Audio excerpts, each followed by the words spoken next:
Nathan, I gotta tell you, I love taking these vehicles off-road, and we already have reviewed this wonderful CX-9. Yeah, we took it in the snow, we took it all over the streets, but we haven't taken it off-road yet.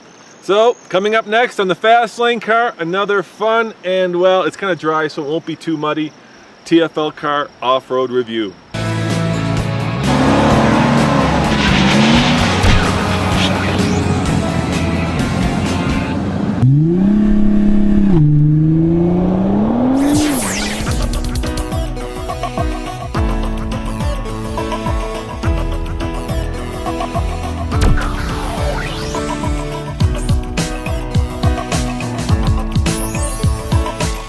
All right, Nathan, let's just do 3 quick things that you like and 3 quick things that you don't like about the CX-9. Why don't you start with the stuff you don't like? Okay, the stuff I don't like.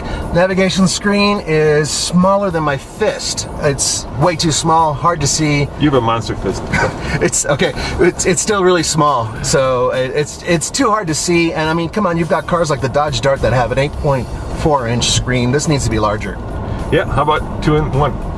2-in-1, okay. Well, number 2, look, high altitude, we're losing some power. This puts out 273 horsepower. It would be really nice if it put out 300 horsepower.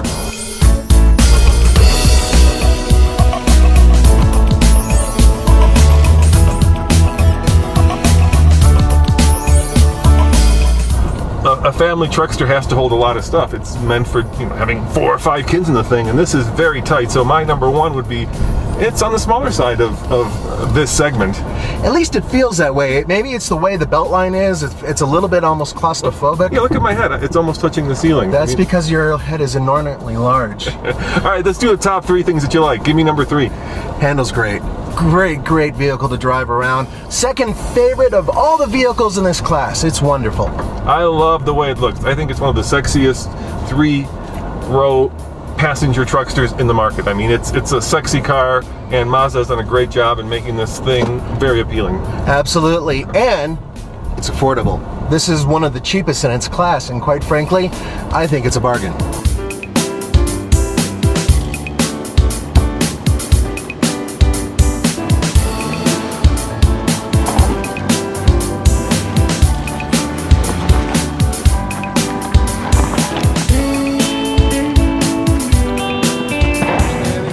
How far more are you going to go from this one? This one, not very high. This only has 7 inches of ground clearance, so we'll go up to that turnaround up there by the campsite.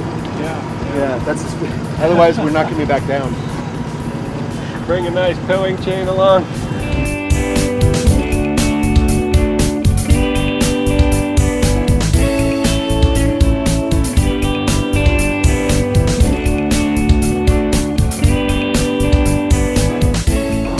Nathan, I'm really surprised at how well this car does off-road.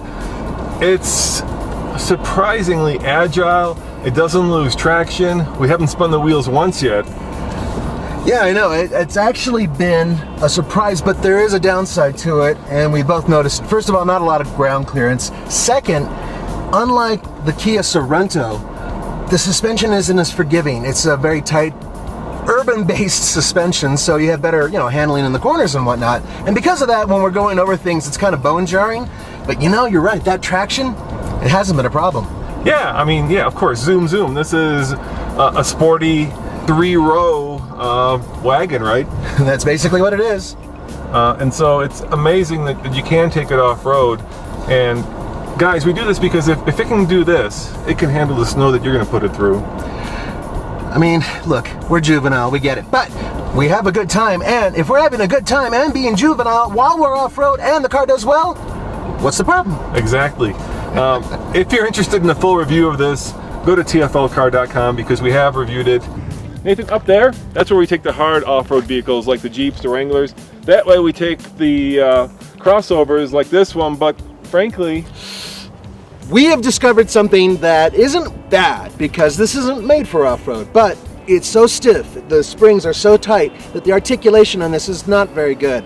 And another problem is, frankly, it's a little bone jarring, and these tires have been doing really good. They're Bridgestones, but they're just not made for this type of soft dirt. Actually, I think the 20-inch tires in some ways save it because they're pretty tall, give it a little bit more ground clearance. But let's face it, This thing is long, it's got bad overhangs, which means the approach and departure angles aren't great. And when you load it up with a bunch of people, the springs compress and the limited ground clearance gets even more limited. So I think we've gone as far as we want to go. Yeah, this is great for on-road, but if you have to go off-road, at least you can make it up to some pretty decent terrain. Yeah, or in the snow, or up to a cabin up a dirt road, I think it'll be fine. All right, there you have it, guys. As always, this is Roman and Nathan saying thanks for watching. Remember, subscribe for a new car video every day. And now I'm going to do our little plug. Check us out on Facebook. Follow us on Twitter at TFL Car, or just watch a video every day. We work really hard and we're very grateful that you guys watch. Yeah, thanks guys. Ciao.